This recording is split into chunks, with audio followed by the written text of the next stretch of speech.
Hey guys, welcome to Manifesting Better. I'm back with another video and another topic that needs to be addressed. I also have an Instagram account, the link for that is in the description box below. Coaching is also available, the link for that too is in the description box below. This is how I deal with fears while manifesting. So in this video, I want to share my personal way of dealing with fears when it comes to my manifestations. And I will also give you some examples. There are different types of fears and there are different times when these fears come. So I will give you a step-by-step direction on how I deal with it. And of course, if there is another way that works for you better, please go for it. But try it. It has worked for me. I have dealt with a lot of clients now, and this seems to work for a lot of them. But of course, every person has a different way through which they deal with things. So try this and let me know in the comments how it goes. So the first step that I do is I categorize the fears. So there are always going to be two kinds of fears. One fear which will require a certain action from me, and one fear is a fear that will require inaction from me. For those of you who don't know what inaction is, inaction basically means not taking an action. A lot of times we think we are not doing something if we are not taking an action, but inaction in itself is an action. It's a power that you portray over your own self and your own emotions and your own fears, which can get you to a high place. After I distinguish what kind of fear it is it a fear on which I have to take action on? And is it a fear on which I don't have to take action on? So, and I will also tell you some examples of both. So maybe there is a fear that I'm afraid of, which if I face can help me grow as a person. So for example, let's say I'm afraid of posting a picture on social media because I'm afraid of being judged. Okay, this is a fear where taking an action will help me face that fear. So this is one. Let's say I have a fear of water and I really want to learn how to swim. I will deal with that fear by dealing with it, which means going in the water. That's two. But let's say I have a fear. Let's say I'm manifesting a specific person and I'm not getting what I want and I'm settling and I don't have any boundaries. I have a video about if you should stay in contact with your SP while manifesting them or not. I will link that down in the description below. You can check it out. In that situation, taking an action, which means creating a boundary, would be the way to go. The other type of fears are these fears where I'm afraid that if I don't take an action, I won't get what I want. So maybe let's say I'm manifesting a specific person and I feel I have a fear that I have to reach out, otherwise I won't get a result. In that situation, inaction, which means not taking an action, is facing that fear. Let's say I have a fear that I have to look perfect every day, otherwise my girlfriend won't like me. In that situation, maybe one day I can go to her in casual clothes and that's an inaction. That is not taking an action based on my fear. Let's say I have a fear that I have to walk the stairs in a particular manner or else I will have bad luck. Well, the way to face that fear is to not do what the fear tells me to do.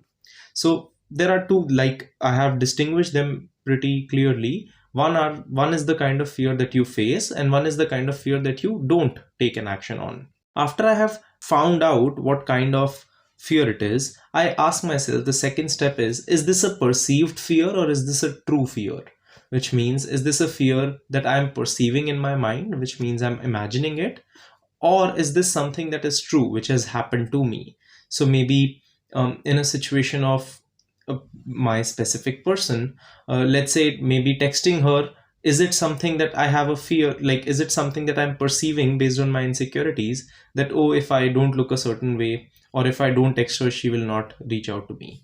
Or is this something true? Is this something I have an evidence of? Based on which kind of fear it is, I take my next step.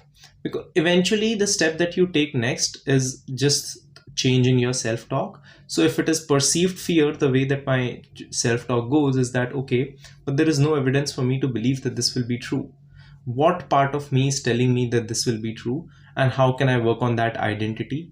And if it is something that is true, then I tell myself, okay, maybe it was true before, but I have changed as a person since then. And if everything is coming from me, then of course moving forward life will be different. So that's just a way that I categorize it. After doing this, I ask myself, what stage is the fear at? So maybe I have a fear of swimming, right? Just let's pick this example. And I am very afraid of going in the water. It's a very big fear because maybe as a kid I drowned, and this happened with me. This is a true story. And let's say the fear is at a 10 level, and right now I am at a 0 level in terms of that fear. So what I will do is I will not jump too far. So maybe instead of just facing that fear head on fully, maybe I will face it a little bit. Now, how that would look is maybe I will join a swimming class and just go in the water once. I don't have to swim, I don't have to leave the railing, I just have to go in the water once. That's how I actually dealt with it. I now know how to swim, not very well, but I can go from one place to the other. So that's how I actually dealt with it. In a 30-day class, it took me 16 days to leave the railing. And when I left the railing, it was because I saw this little girl and she was taunting me that, hey, you cannot even leave the railing, and look, I am swimming. And that just made me laugh, and I had to just leave it. And yeah, that happened. And once I understand at what stage the fear is, I can take appropriate actions. But there are some fears where you have to understand that no matter what phase you are at, taking any action is not going to help. So, for example, if I am chasing someone or I am stalking someone again and again, and I just feel that it's at 10 and right now I'm at 0. The thing is that in that situation, because that's an action that is completely in my control, there is no halfway. There is no that, okay, I will chase them lesser. There is no that, okay, I will, keep texting them lesser. It's stop it or don't, but understand that if I don't stop it, that fear will be the thing that will drive my life, and that fear will be the thing that will take charge of my life moving forward. And if I am acting on my fear, I am someone who's telling the world, based because everything is a reflection of me, then the world is saying that, oh, he himself cannot deal with his fears, why would I give him what he wants, right? So think about it in this way: if I cannot deal with my fears for myself, I will only get more fears to deal with. That's what I will keep manifesting.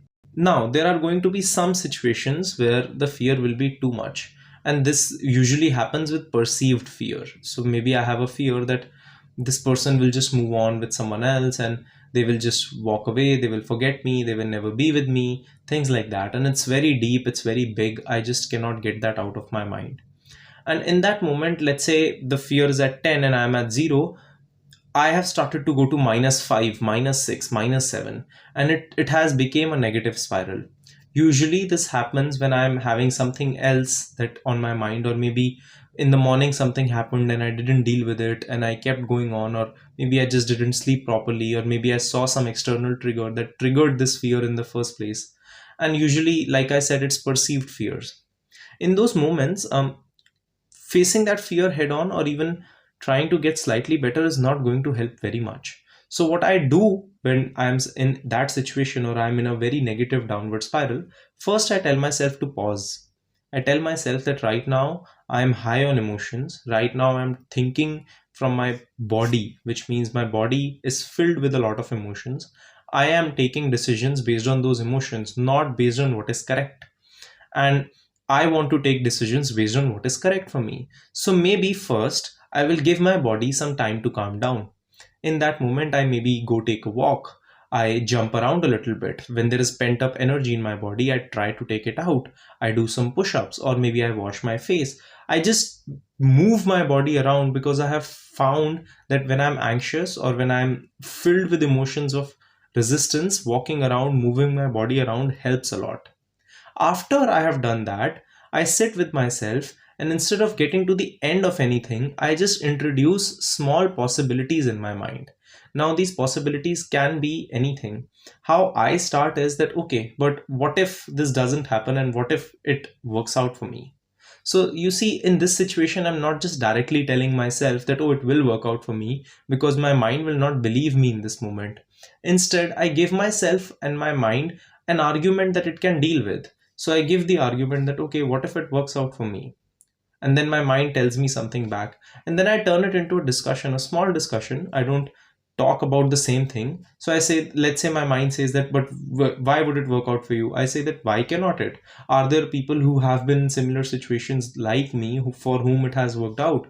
Yes, there has always been someone who has gotten what you wanted, and in worse situations that you have been in. Okay, then why wouldn't it work out for me? Because then my mind will now start to give me some resistance, and then I will tell my mind, okay, maybe you're not in the correct manner to have this discussion right now, but that's fine.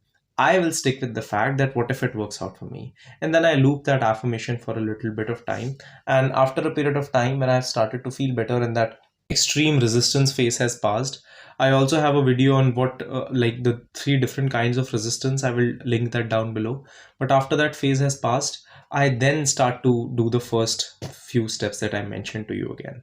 This is how I deal with it, and it has always worked out for me.